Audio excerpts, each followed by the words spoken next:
Hey everybody, welcome back to DC Football 101, of course, a part of 14 Rings and NFC East podcast. I'm your host, Lucas, and we have two special guests this time because we're doing a NFC East, well, not NFC East, but you can check out our newest NFC East mock draft with trades on our YouTube page, as well as anywhere else that you stream us. But we are on YouTube right now because this is, of course, a Commanders solo episode. So this is only Commanders. We ain't talking no Eagles, no Cowboys, no Giants, nothing. We're just doing Commanders. And we have two special guests. One is a recurring guest, my man Rio Robinson, of course, host of, I was trying to say Commanders Kings first, but no, that is your side gig. No, your main thing, of course, is Rambling with Rio. You guys can follow him on YouTube. And we have a new guest, John, who is the host of Ballin' in Burgundy podcast. John, welcome on. Rio, welcome on to this segment of our podcast. This is your first time on DC Football 101. And John, this is your first time ever. Appreciate you guys coming on. So here's what we're going to do. We're going to give our general thoughts about the Commanders offseason so far. Then we're going to do a big board top 5 at the position for the 7th pick. And then we're going to get into a mock draft. You guys ready for this? Down. Okay, awesome. So I'm going to start with John because he's the newcomer here. John, give us, let's do one hot take or one big thought that you've had about the Commanders offseason so far. One big thought for me is this feels like year one, even though we're in year 3. This feels like what we should have done to surround Jaden, protect Jaden, get the team ready. I know we're in year 3 of a rebuild, but we can't have the same thing of year 1. All right, we cool. Year 2, what is this high-level nonsense? And year 3, we're back to mid-level. We should have been doing this from the jump. You use your cap space, use the draft picks however you need. So as much as I'm trusting Adam Peters, I'm a little wary of the fact that this is the 3rd year in a row we have 6 or less picks going into a draft. Oh, John, we had 8 in 2024. One of them's already gone popping balloons on the internet. So frankly, that's a scratch. So you know what? We have 6 draft picks in 3 years. So manager and electrician Dominic Hampton. Not even former professional football player. Man, that would have been cooler. Would have led with that. I would have led with it, right? Exactly. Unless he's worried about them going after his bag, but you were a 5th round pick, my dude. No one what popped bag? the balloon, so he might have thrived there. He might have thrived. We'll see. Hey, but the fact that he didn't lead with that tells you all you need to know about that draft. It tells you all you need to know. So I'm trusting Adam Peters. I'm trusting this draft. I just needed to hit better than the last 2 outside of Jaden. That's fair. That's fair. Rio, what is your overarching thought for the offseason so far? The team got younger, the team got faster, and we've did enough in the offseason that I can feel comfortable with them going best player available with the 7th pick. Going into the offseason, we had such a dire need at the edge rusher position that some would say what we did in free agency was overkill. I loved what they did. Omenihu is a guy that could play on the inside or the outside. He's the inside-out versatility guy in the room. Kaylavon Chason and Odafe Owe are starting edge rushers. Kaylavon only getting a 1-year deal was interesting, meaning that Odafe Owe is really the only player at the position under contract after this year. They can still go edge and really shore up the room at 7 in the draft. But after all they've done in free agency with those edge rushers, Leo Chenal, Amik Robertson, we got a starting tight end for Jayden Daniels. That was the biggest offensive move they made. It was nothing they did in the backfield. We're still waiting to see what big moves are done to the wide receiver room.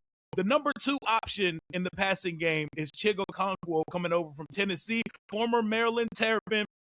We were getting 650-yard, 7-touchdown seasons from 35-year-old Zach Ertz. What can a 26-year-old with something to prove in a real offense with a real quarterback look like? I'm excited to see what he could do, but I loved what Adam Peters did.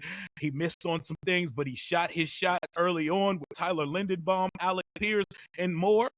And we stood pace, we pivoted, and we made some really good moves, and they spent some cha-ching this offseason. I can't get too mad at his approach in year 1 because we did go to the NFC Championship. So coming off of that year 2, he didn't do much. The names didn't excite folks, but I get where they were coming from, thinking that we were just a step away. But we skipped a few steps in year 1. We're now making them back up in 2026 while we enter. Yeah, I think mine is a combination of both of your guys' perspective. I like what we've done in this offseason. Rio knows I want to have a center in the draft. I need to have at least somebody that's besides like a guy who's been there, that's done it full time before. You know what I mean? I hope Brandon Coleman is that guy. Like Rio has said before, I hope Brandon Coleman becomes that guy. But until proven otherwise, I need to get at least a late round pick for But I also agree that I think we skipped. See, what we did this offseason should have been year 2, not last. Maybe last year should have been what we did this year, but last season should have been this season's offseason. So that's what I'm thinking. So we decided that we're going to go top 5 players that we would want at this spot at number 5, at number 7. So I'm going to start with, we're all going to say number 5, and then we're going to work our way up. So I'm going to start with John. Who do you have as the 5th highest paid player on your big board for number 7? The 5th ranked player I have at number 7 is the opposite of where I thought I would be, because I was driving this man's hype train back in December. The 5th overall person on my big board at number 7 is edge rusher David Bailey out of Texas Tech. I've been high on him since day one. I've gone back and looked at the tape. I've looked at the other content creators. I've talked with other creators and some scouts. Shout out Dante on Gridiron Apex. We had this whole conversation. There is a contingent that Romello Height is a better edge rusher than David Bailey. And I looked at the tape and I went, oh, I don't want to give in. But David Bailey got locked up a few times to where Romello didn't on the same player. So I got David Bailey at number 5. Okay, what about you, Rio? Who do you got at number 5? Similar answer, but I'm gonna combine it. I got edge rusher, either Bain or Bailey, as the 5th option at 7 for us. While I would love to have David Bailey, I'm cool on Bain, but I think a lot of people would be cool with us drafting him. I'm going to say edge rusher at 5. I got 4 places I'd rather go before we fall back into this. And I think both of those are completely fair. I did not go edge, though. I went, and I know that it's probably one of the bigger needs, but I feel like there are other wide receivers in the draft that I would look at if for less value in terms of getting similar production later on in the draft. So I'm actually going to go Carnell Tate here at number 5, at my 5th spot here. Yep. He kind of reminds me of Terry a little bit when I watched his tape. I'm like, not a super athlete, can get separation though, makes the hard catches, a little bit bigger than Terry, I think. So yes. I'm okay with it. Like, it just feels like a Terry clone, almost. Maybe a little bit slower than Terry, but yeah. Hey, man, my objection to that would be if he's anything like Terry coming out of Ohio State, why are we taking him in the top 10 of the draft? Yeah. You could argue that none of the receivers should be in the top 10. And the other guys, it's not because of football, because I think Mekhi Lemon and Tyson are both better than Carnell Tate. But you don't draft the undersized slot at 7, and Jordan Tyson's injury history should scare anyone. It is scary, yeah. Mm-hmm. Yeah. But his tape looked better than all of them. It's insane. That's fair. I think I think the safest out of the 3 would definitely be Tate. Mekhi definitely does have the upside. I think Jordan has the highest upside, but also the lowest floor too. So that's how I put them in my head. So number 4, who do you have, John? Number 4, you took it from me. I'd say Carnell Tate.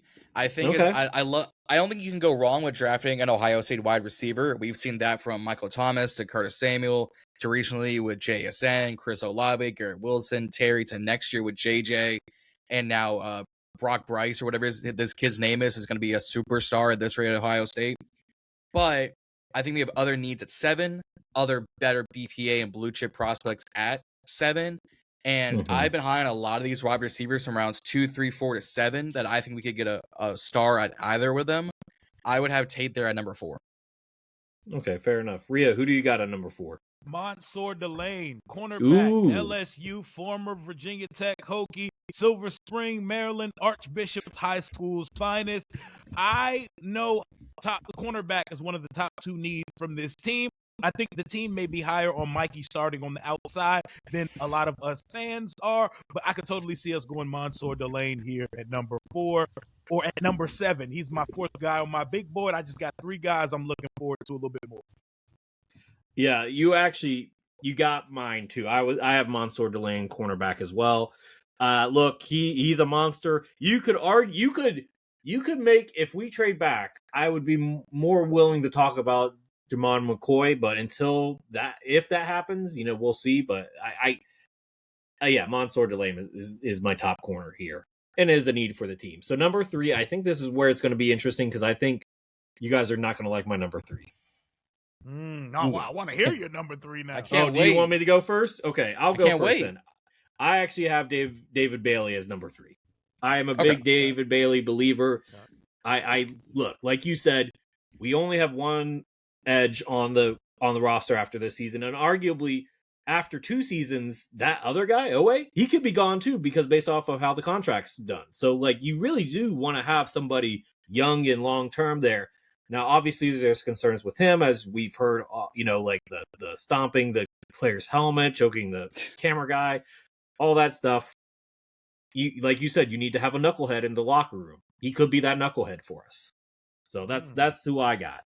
I would do it. I'm not afraid of the red flags that come with David Bailey. If it's going to be an edge, I'd sprint the card in for a guy like David Bailey over Ruben Bain. That may be a controversial take. What about you, John?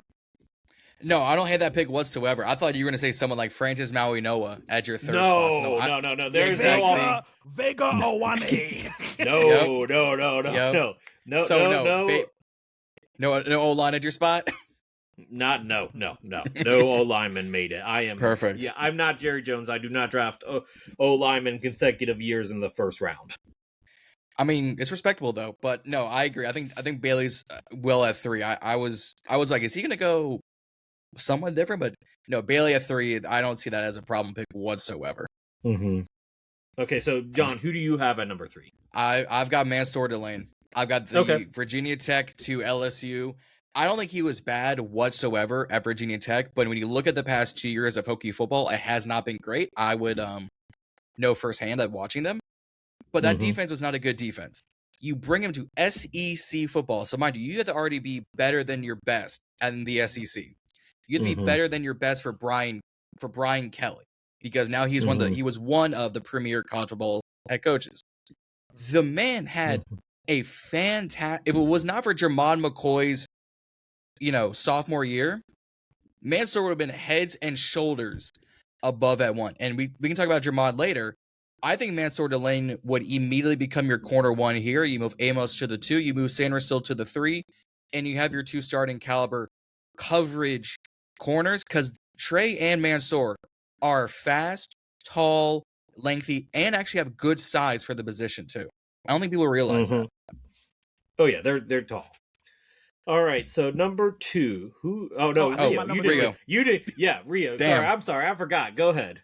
Number 3, somebody I consider, if it's not the best player in the draft, he's the next best player in the draft. Someone with the cleanest tape in the entire draft, but everyone sleeps on the safety position. Caleb Downs, former Alabama Crimson Tide, former Ohio State Buckeye. That's my number 3 pick. I call him the fail-safe at 7, because if my top 2 guys go during that 4-5 pick range to the Titans and Giants, like my nightmare scenario includes, this is who I'm taking at number 7 proudly, not thinking twice about it, and I'm leaving because he is a clean prospect. I see some people put him in the box of box safety. He can play the free. He can play the deep safety. He did it at Alabama. He's played almost as many snaps as a deep or split look safety than he has in the box. He does not miss tackles. He's the green dot guy on your defense. Dan Quinn left it open that it doesn't have to be necessarily a linebacker as the green dot player here. Caleb Downs and someone I'm going to speak about next are your green dot players, leaders, and quarterbacks of the defense. This is a much easier pick. We're not going to do what people did with Kyle Hamilton or Nick Emanwari. We're not going to overthink the position. We're just going to take the clean product. Look, Caleb Downs was initially in my top 5, but I don't know. I get it. For me, I feel like there are plenty of good other safeties later on in the draft that we can address, or like Amari Ramsey. I know you're a big fan of his. Yeah. He's not Caleb Downs, though. He's not, but I get it. So, number 2, I'll go to you first, Rio. Go ahead. Who you got? I already know who it is, but let me hear it. We're sticking with the same program of Ohio State Buckeyes. You know, we did send the whole cavalry up to Columbus to see that pro day. Alexander Sonny Styles, linebacker, former safety. He was the starting linebacker at Ohio State. In comes Caleb Downs. He moves to linebacker, and as an off-ball backer, immediately goes out and gets you 100 tackles. 187 tackles over 2 years, multiple sacks. You can blitz the guy. He is the ultimate chess piece for Durante Jones. And going from a linebacker room of Luvu and Wagner to Leo Chanel and Sonny Styles, that's something I can sign up for. You sprint that card to the podium if you make it. Fair enough. John, what about you? I'm sticking to the same program. I'm going Caleb Downs. Arguably the best, if not the second best prospect in this whole draft. You need him to blitz. You need him to cover. You need him to sack. You need him to pass deflect. You need a quality interception. Caleb Downs is your man's, because you better be up on downs. I got you. All right, so my number 2 is also Sonny Styles. For all the reasons Rio listed, I don't need to go into it. I think he's actually one of his most underrated skills is his run tackling. Like, he can guard it. He can tackle in the backfield against any runner that I've seen. And all the highlights, he is a great guy against the run. So that's probably the thing that sold me the most, because our linebackers last year and the year before were not always great at stopping the run. Especially in this division with Saquon Barkley, Javonte Williams, who surprised all of us, because I'm going to be honest, I was roasting JT about signing Javonte Williams last offseason, thinking that it was a terrible move. Man, he killed it. He killed it. Yeah. I got to give him credit. And then the Giants have crazy Cam Scatterbo. No, we need to have good run stopping linebackers. So so Sonny Styles is my number 2. Number 1, I'm curious because I know me and Rio probably have the same number 1, but I don't know who John's number 1 is. So I'm going to go with John first. I think it's an overall consensus. I think it's the easiest pick. I think it is absolutely, we all are in love with J Love at number 1. Yes, absolutely. If he gets there. If he gets there. And that's why he's number 1 on our big board, because we have to build in a couple fail safes and pivots. What is love? Baby, don't hurt me. Yo, whenever he scores a touchdown, I want to hear the song "Love Hurts" play on the intercom. Well, there's so many songs. Well, I could get my Keisha Cole on. Love, never knew what I was missing. That's the best player. That's the best football player in the draft, pound for pound, hands down. Yep. I don't think there's much of a debate on that. And he plays a position that I don't even believe in drafting this high. But I would take Jeremiah Love in a heartbeat. He is a Bijan Robinson, Saquon Barkley level franchise changer. He can change your franchise in a moment. We already have the offense. Look, we had a terrible offense last year, but our offensive line still helped us have a top 5 rushing attack last year with a by committee rushing room. So imagine if they got behind a guy like Jeremiah Love. Ooh, that's scary. So now that we gotten that, we're going to go to PSFN. We're going to go do a mock draft. Let me just get this ready because I still have the results. By the way, before we get into ours, I'm going to tell you my mock draft from last night's episode, and I just want your guys' general thoughts on this. So number 7, we used the PFF big board for this. And so number 7, I did not make any trades. There was no trades that I wanted to make that I saw that I liked. So number 7, we got Jeremiah Love. Yep. 71, and I'll admit I might have reached on a couple of these, but I really like these. Draft's already a win. You got Love, man, and you already won this draft, bro. So say less. So then 71, I took Ted Hurst out of Georgia. Okay. 147, I took Red Murdoch. 187, I took Caden Curry. Hey, I like that a lot. 209, I took Cole Wininski. Texas Tech. Safety. Yeah, safety, Texas Tech. And then I got 223, I got Parker Briseford. He's a center out of Alabama. Center. Yeah, Alabama center, yeah. That's a good draft. That's a solid draft. Yeah.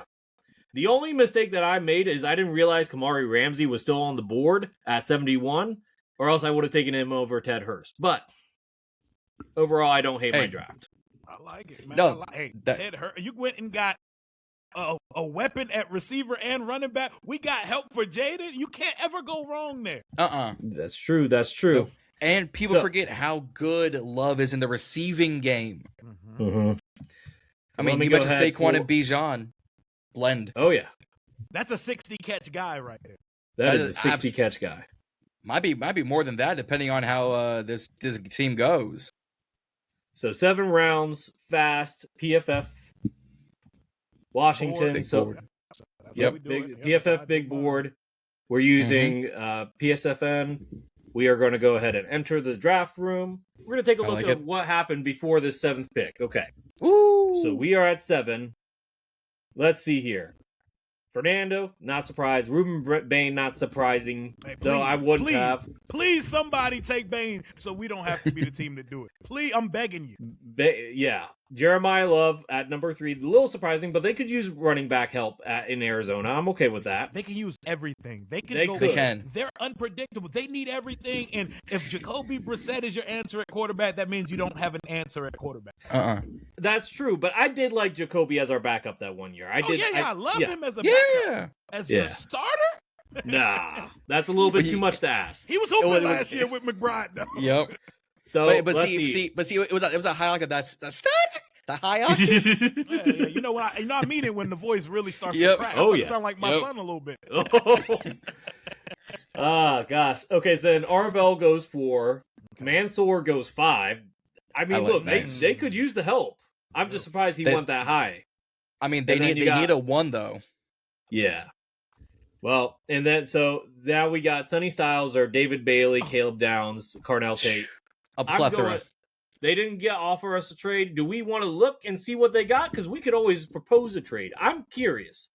Because we can move 4 spots back and probably still get one of those guys. Any one of those 4 spots back. I got to go at least 3 spots. I need to get one of those top 3 names on that board because I'm not a big Tate 7 guy. So let's see if we can move back Chiefs. 1. Let's go to the Chiefs at 9. You want to go to Chiefs at 9? Okay, so let's go to the Chiefs. We got 9. Let's ask for 40, and then we do 7. They say won't do it. Reject. They're not gonna do that. Yeah. How about it's gonna be a pick swap? You're gonna have to give them 71. You have to pick swap 71 and 40, meaning that we're pretty much jumping up from 71 to 40, but no one loses or gains anything. I think we're gonna have that. I would do it, but PFSN's AI won't do it, and that's why I'm not a fan of PFSN's. What if we throw in a 7th rounder? I think they're going to take. Like they offered me this like 3 times the other day. This same exact pick swap. Nah, we would have to give up a 4th. I'm not. No. I'm not. Honestly, you're gonna have to take 74. It's gonna be 74, 9 for 7. That's what it's gonna be. Yeah. Because we're not getting a 2nd round pick to move back. Are we okay with that? We're basically moving back both picks, and we're not gaining anything. I don't think that's worth it. Throw in 109 and see what happens. They're willing to do 109. Oh, I'll take that. There we go. We're still gonna get a player we really like. Okay, so we're trading back from 7 to 9, 71 to 74 to get 109. I'm good with sticking and picking, but if you want some more picks, I'm with it. I mean, look, we said we were going to do trades. We only moving back 2 spots. Yep. And we're going to get someone we love. So, we're going to get somebody. So let's go ahead and do it. Let's see what they say. A 3rd and a 4th? 3rd and 4th. No, just a 4th. Yeah, just a 4th because we're pick swapping. Yeah. Yep. We did it. So we're doing it. They actually did it. Okay. Oh, he's still we're not there. doing that trade. No. They took First Bailey. First of all, cut Brandon Ayuk and get off our line. Thank you. No. Caleb Downs. We're okay with it. So are we doing Downs or are we doing Tate? I think we're doing Downs. So let's go ahead and do Downs. Yeah, Caleb Downs. Bring me the Downs. best defensive player in the draft, please. So we got Downs. And Downs will wear number 2. Whoever has that is getting off of number 2. I mean, Amik Robertson stamped that he had it, man. He might have to wear 24 or something, but I do want him to might have to change. All right. Oh, he's here. Oh, baby, he's here. Okay, so what are we looking at now? See, if this was me, I'm Adam Peters. I bet you I know where John's going. I bet you I know what John's going to say. I'm Trading Stoops. I'm running my fat tail there to the podium because he plays strong safety and slot corner at 6'2" with a 4.3 speed. Lord have mercy. Look, I mean, I'm looking at him. I'm looking at Mike Washington. Look, I'm looking at Jake Golday. Golday. Like, I mean, Elijah Surratt's still here, and he's a dog here out of the 757. Height. You were saying that Height was better. He's here. He's better. He's been a top 30 Kamari visit. Ramsey's still here. Look, do we really believe? Well, actually, no. I do believe in Nick Cross. I'm not even gonna lie about that. But I don't. No. My next safety I bring in needs to be a free safety. Yeah. Okay. So what are we? Caleb Downs that can be anything I want him to be on the defensive side of the ball. So my pick here is probably gonna be. Talk me out of Mike Washington or Romel Height. Talk me out of one of those two guys. I like Romello Height. I know John said he likes trading Stooks. I'm good on Mike Washington in the third round. I'm not taking a back with our first 2 picks unless it's Jeremiah Love because Mike Washington's cool, but I don't think Mike Washington needs to be one of our first 2 picks. Now, I know we signed a lot of D tackles already, but Caleb Banks. Oh, he's nasty. He's nasty. 32. He's still available. He broke his foot or something, right? Yeah, he played with a broken foot for a game for my Florida Gators, and then he's been on the bench ever since. And it was kind of a down year for my Gators, regardless. And I was a DJ Lagway fan, so that tells me everything. Caleb Banks will be gone in the first 50 picks. Can I see what other wide receivers are on the board? Yeah, I got you. Because if Skylar Bell's on the board, me and Rio on the same wavelength. But my guy Ted Hurst is there. Elijah Surratt is there. Right. Brennan Thompson. Dribbling. Okay, so now can I see safety?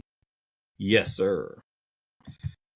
Kamari Ramsey, Genesis Smith, Wheatley. Bud Clark and Wheatley. Those are free safeties, right there. I should know we still have 109 thanks to that trade too. We do, so we don't have to force pick. I want a safety with the next pick. I think. All right, go to all again. What do we think is the best? I might have to take Caleb Banks off the strength. He's not supposed to be there. He's not supposed to be there. I don't know if I'm here at 74 and these are the options. I go Stooks or Romello Height. Didn't we just take a D tackle 2 drafts ago that had a foot injury too? Yeah, Darian Mathis. He stunk though. It was never any good. I was talking about Jerzon, Johnny Newton. That's where you're going, and we're still waiting on him to break out. And DQ says he's gonna break out. So okay, trading Stooks, a receiver, or Romello Height is where I'm at right now. Yeah, I'm okay with going cornerback if you guys want to go cornerback. Hey, Trading Stooks can play free safety. Dude, that's what I'm saying. I see they like position versatility. I say we go Trading Stooks. Trading Stooks, okay. Man. You want to talk about versatility? Oh no, yeah, he doesn't need to play free because we just got Caleb Downs, so he could just roam around the defense, or he could play outside corner for it. All right, so hey man, wide receiver. Be real like this today. Here we got Brennan Thompson still there. CJ Daniels, not a big fan of CJ, be honest with you guys. Reggie Virgil, Eric McAllister. McAllister's nice. Jacoby Lane. And these long gaps between picks be killing me. Yeah. What his defensive interior looks like?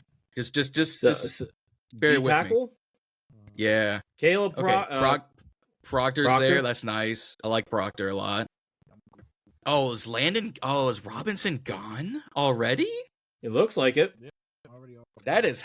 I'm happy for him, guys. Let me look at linebacker. Torian York's still there. I'm interested in him. Elam's Orr. Red Murdoch. I think he's gonna be there later. I'm not worried about getting him right now. Harold Perkins is gonna be there for us in the 6th round. We don't got to take a linebacker, and he is a freak. The problem is people don't know where to play him, and LSU didn't know what to do with him. He's a freak athlete. That's a 4-4 backer right there. Yep.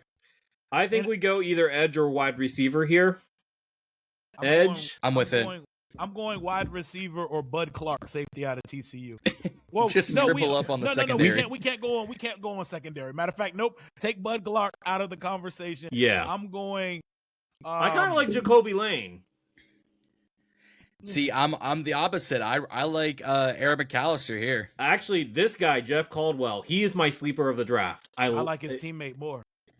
I was about to say I like his teammate a lot more. His teammate is top 3 He's route there runner too. In the entire class. Cyrus Allen is a top 3 route runner in the entire class. Him or Kevin Coleman are who I like here at receiver.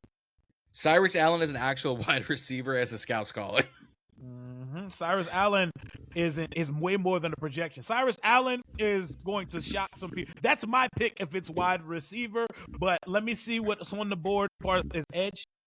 Which edge rushers are there? I think it's the usual suspects. Mikhail LT Kamara, who we Overtone. saw earlier today. Lucas, Sapp, Rager. I like Tucker a lot. Nadam Tucker for me. Hey, who's the most productive edge in the country this year? He tied David Bailey with sacks, and dude, Nadam Tucker is an absolute freak of nature. Yes, it's smaller school syndrome, as I should trademark at this rate. But I mean, you want day three? Day 3? Yeah, it's day 3, baby. Let's go. Let's take a chance. It's him or Cyrus Allen for me. What about you, Lucas? Look, I like the measurables on Cyrus Allen's teammate more than his, but I'm actually going more edge, if I'm being honest. I think I'm sorry, Rio. Look, if he has the same amount of tackles, let's does he have a RAS score? Let's ask that, because let me RAS score not great, but not terrible. And then we look at the stats here for last year. So Nadam Tucker was one of the people that was on the snub list for the combine. Him, Landon Robinson, and company. Yep. If he had gotten in, I would have seen no problem with him rising up boards faster than people expect. He's a little small for an edge, but not like extremely small. I don't hate it. He weighs more than Romello height, And yes, he does. He gets busy doing it. Nadam Tucker, and I'm praying Cyrus Allen's on the board at 187 because that's a starting. We still got 140. We still have 147. We do. I say we go edge here. I think we can still get one of those top wide receivers at 147. I agree. Yeah, let's get edge and then we'll go wide receiver. I'm on receivers. So there goes Cyrus. There goes CJ. There goes him. Kevin Coleman, Missouri is my answer there, man. We get Luther Burden light. Wore the same jersey number and everything. Same school. That's for me. That's a fact. Okay, I mean, no way I can talk you into Jeff Caldwell. No way I can talk you guys into him. You can't talk me into anything with a freak. What is he at? A perfect athletic score, relative athletic score? So his RAS is 199.999. Talking like 4.364 receiver. It's just I like his teammate so much more. His teammate's not on the board anymore, my man. He's 6'5", 216. Yeah. Hand size is humongous. He had a 4.31 40-yard dash, a 42-inch vertical. Yeah. You can't teach that. See, I feel like if I would take Jeff Caldwell, I would almost transition him to tight end. He's only 200 pounds. I mean, nothing says he's going to be light, but something like I've listened to the scouts, I've talked to a few people, and I'm like, something doesn't add up. They say project, like he's all projection, and I would rather I'm drafting someone I want to get on the field at some point right now, and I would rather put Kevin Coleman. Coleman or Josh Cameron here, I think are my two selections. If I'm going to take a burner, give me Eric Rivers from Georgia Tech. That's another 4.31, 4.32 guy right there as well. A fantastic prospect. Dude, he started out at FAU. Dude, started out at FAU because I had this talk with Dante. Killer tape at FAU. Transitioned back a little bit at Georgia Tech, but he immediately starts on your team as special teams and is going to shoot up your team's board. We don't need him as special teams. That's the cool thing. That's the good and the bad thing. Luke is still recovering. Jalen's still trying to catch a football. That gives you an immediate stop. Who's your guy? John? Who's your guy, Lucas? And my guy? My guy here is Kevin Coleman. I say Eric Rivers. The RAS score doesn't lie, and we know what Adam Peters likes. He likes a high RAS score. I go Eric Rivers. Sometimes I need a football player more than a RAS score because a lot of these picks. Dominic Hampton had a good RAS score. Oh, man. Some of these dudes he's drafted had some good RAS score. I'm not seeing it on Sunday. You suggested Eric Rivers. I didn't even know about him. I like Rivers.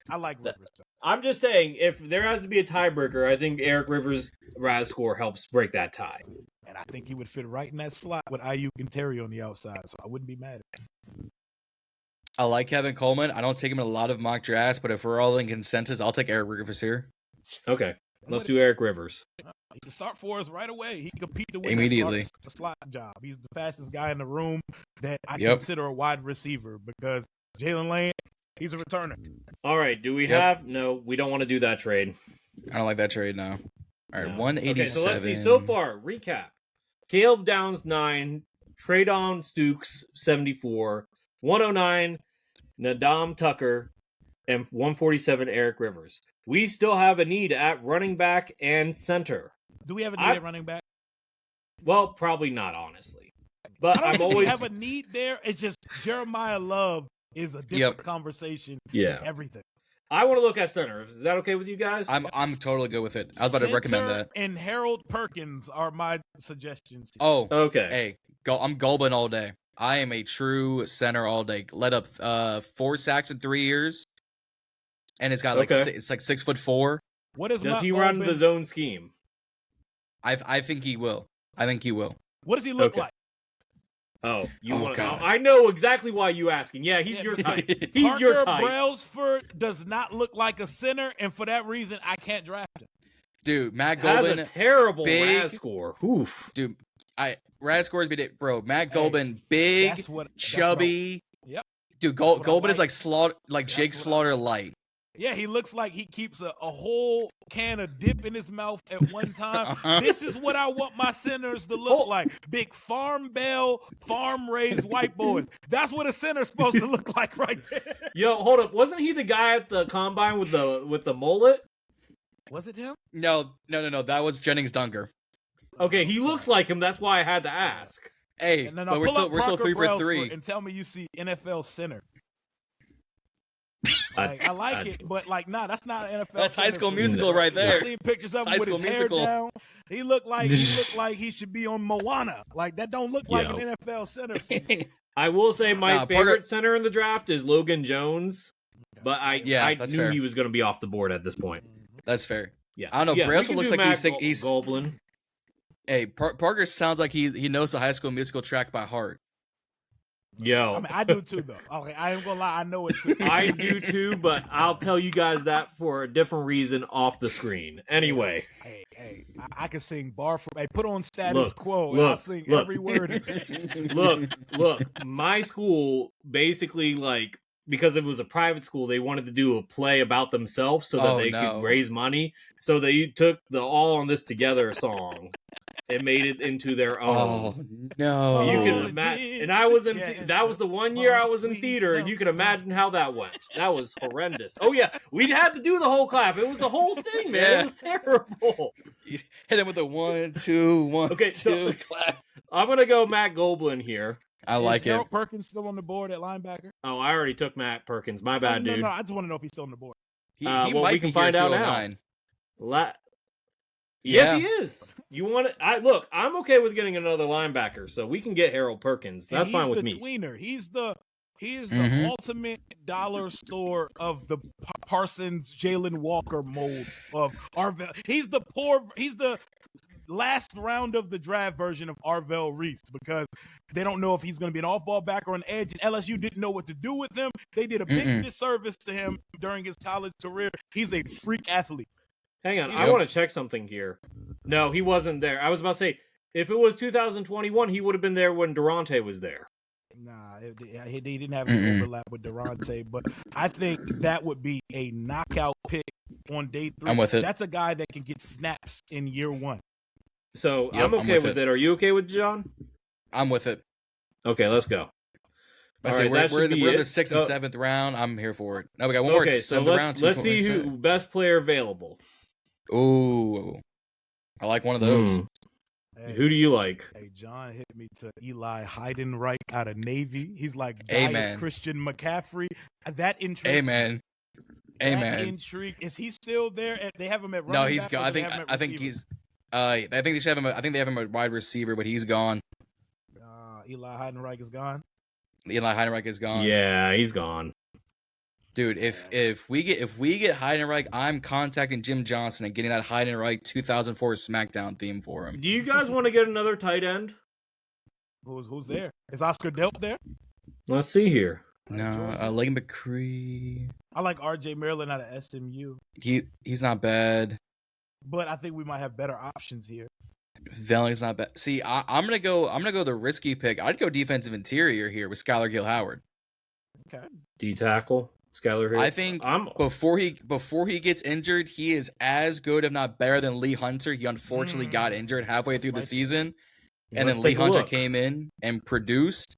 He is undersized at 6'1", but some of his traits you cannot teach. I feel like if we take a guy super late in the interior, it needs to be like a nose tackle mode because I don't think we really have a true nose. So let's see. Last year in limited run, Settle. Yeah, Settle would be your nose, but yeah, like is there any other? Have to be it. He's gonna have to be. Deal. Yeah. I was so happy that he came back. And got him on cheaper too, like 24 mil. Yeah, $8 million a year, man. It's great. He's the oldest 28-year-old ever because he came into the league young. When they said he was only 28 still, I said, really? Like, really? Man, You be grabbing your head like, how old am I? I know him and Kendall Fuller, some of the oldest 20-something-year-olds we got. Dude. Okay, so I know we already got cornerback, but we need depth. And Andre Fuller, Toledo guy, those like Toledo cornerbacks. I like that. You want to do secondary play? They're like the new pipeline for secondary. Mm-hmm. So we good on Andre Fuller as our last pick? I like that. Yeah. Okay, cool. I like that. I'll do something random like a kicker. Hey, Trey Smack, that's my guy. All right, so we got a B+ from PFSN. Okay. Their least favorite pick of ours were Ndamukong Tucker, Eric Rivers, and Harold Perkins. Their favorite pick was not Caleb Downs, but Traden Stukes. Yep, because it's good value. Man, I would have been totally fine just staying at 7. I could have been too, but we wanted to make this a little look. We were able to get Ndamukong Tucker. I'm great. This is fantastic. This is still a win in my book. Mm-hmm. This is still a win in my book. This is fantastic. I mean, worst case, you swap out Fuller for, you maybe double up on receiver, maybe you double up on edge, or grab another linebacker. But I am all here for it. I'm good. We covered a lot of grounds here. The extra pick definitely helped at some point of the draft. We got 2 impossible starters. We got two guys that can not just start but can get on the field immediately with Rivers and Ndamukong Tucker and Harold Perkins. That's a guy that can come in your linebacker room and make some noise, and you can bring him off the edge. You can blitz him. He could be someone Durante Jones can move around the defense. I like this a lot. And I think Eric Rivers is an underrated pick here. Like you said, he could start at slot. Yeah. Yeah. I could see that too. So I think you've got some good players here. So I'm okay with that. I'm going to go ahead and stop sharing that now. So this was a fun exercise. I had fun doing this, guys. This is fantastic. Oh yeah. We have to do this. It's just part of the, you got to get into the draft experience. Yeah. So let me ask you guys this. So I usually, before I started podcasting, I always had a draft snack. What is your favorite draft snack to eat during the draft? Ooh. I know mine. I wouldn't call it a snack, but at our draft party we do, my boy Tay in his elite untouchable apron jersey. He puts ribeyes. He puts like a pound and a half ribeyes on the grill. We eat steaks during the draft, baby. There you go. I'm there for that. Man, sign me up. See, in the past, I used to make my family Southern recipe for mac and cheese, which is pretty darn good. Could do that. I could do that this year, but I recently unlocked the ability to make homemade deep fried mozzarella sticks. Oh, y'all go. You're talking some of my favorite foods ever. We're talking elite Big Mac activities. Big Mac is my favorite Big food. Mac all the way, man, for sure. No, now, so I think as long as the mac and cheese on top is like a skin, we good. Oh yeah, no, I bake that thing. I bake that thing until it's golden. Oh yeah. Yep. You got to do it that way. Got to do it that way.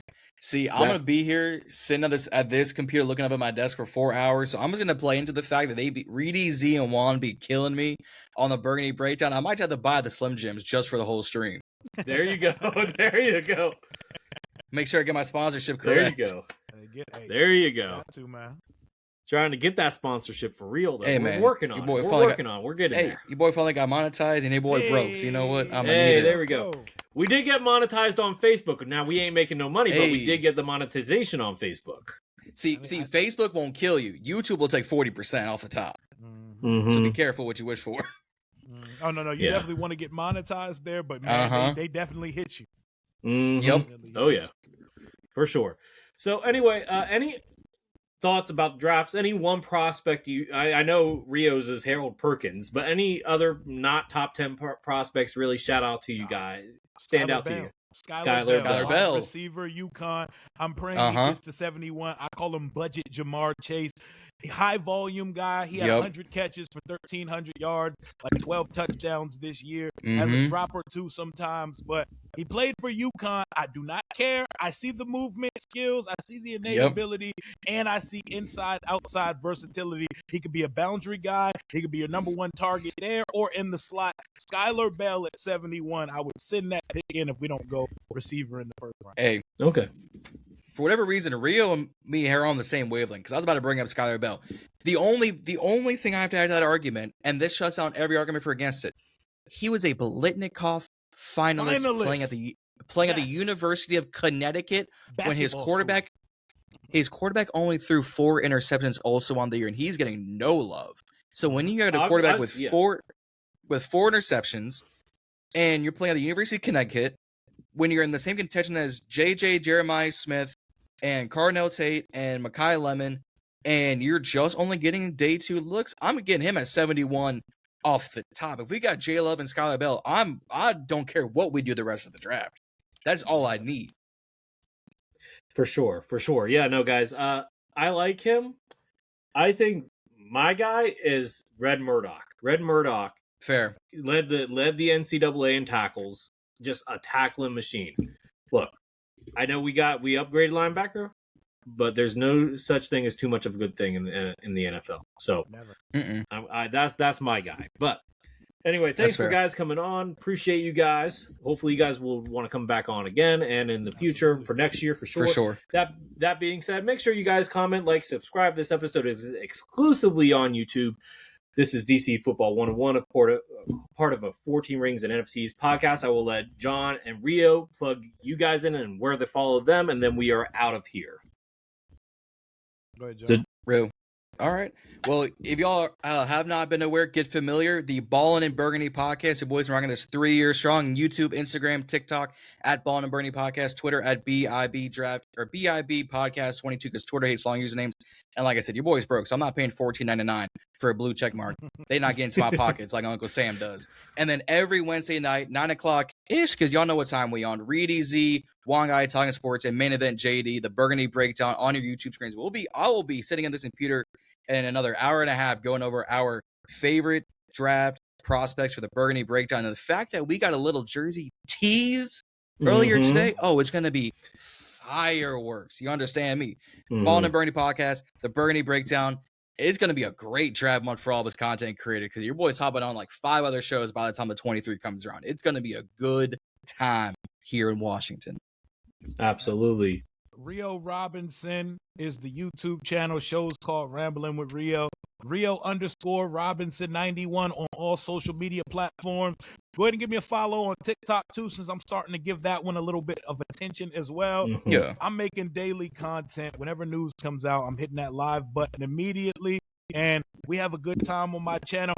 If you want to be a part of the show, the day before the draft, I will be doing a call-in live stream show. I'm going to drop the link. Anybody can come in. I want you to predict the pick. I'm going to give you 30 to 45 seconds. Predict the pick at 7 for the Washington Commanders. You already know what it is, man. And make sure y'all sub up 14 Rings.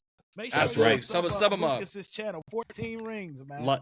Like, share, and subscribe to 14 Rings. Get them to 500. Get them to 1,000. Get them monetized here on YouTube, even though it'll take 40%. Get them monetized. Get them to 1,000. Because guess what? When they eat, we all eat. And we don't gatekeep here in Commander's Country.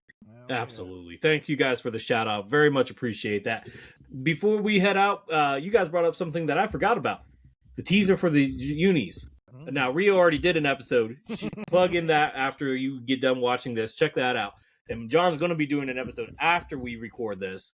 But guys, just your initial thoughts on these potential jersey leaks. It looks like the throwbacks to our Super Bowl era, which is, or what they call that. What's the new term for it? Not Super Bowl era? RFK era. The RFK era, yeah. So what are your guys' initial thoughts on the leaks? We know that we were going to get burgundy, white, and black. That's basically what we saw there. It looked throwback-ish based off of what Rio said. I watched that video. Any thoughts on that? Not a whole lot. I mean, the fact they put it out to me, because like I'm a graphic designer and I do a little bit of video editing, so like I'm watching these things. The fact they didn't try and crop out the 4 or 5 frames where their jerseys were, I'm like, either they did it intentionally or someone was like, yep. So I'm here for it. It has to be intentional. It has to. Because has to be. They had to run that by upper management and ownership. And I think that is for the fans that are hanging on and clinging on to the past, to let them know that the uniform primary home and away look is going to be very familiar look. What I want to see is the good stuff. They only showed us a piece of garment that's black. Yeah. I want to know. I think all the surprise is with the alternate uniform. I think that's where they pull that spear out. I think that's what I hope so. The spear out on the prime. I hope so. Black uni with the spear on the helmet. That would be tough. That would be tough. Hey, man. Hey, I'd be here for it. However, I'm not going to get my hopes up, because every time we have gotten our hopes up about some jerseys in the NFL, they tend to let us down. So I'm not going to get my hopes up too high. I'm going to be cautiously optimistic. Well, just to let you guys know, next DC Football 101 episode, we are going to have John Tyman on from... Yeah, John Tyman. He's going to come on. We're going to react to it the day after. And then also later on in the offseason, I'm going to have Zach Cohen come back on. We're going to talk about it a little bit more. We've had Zach Cohen on before. Zach's a great guy.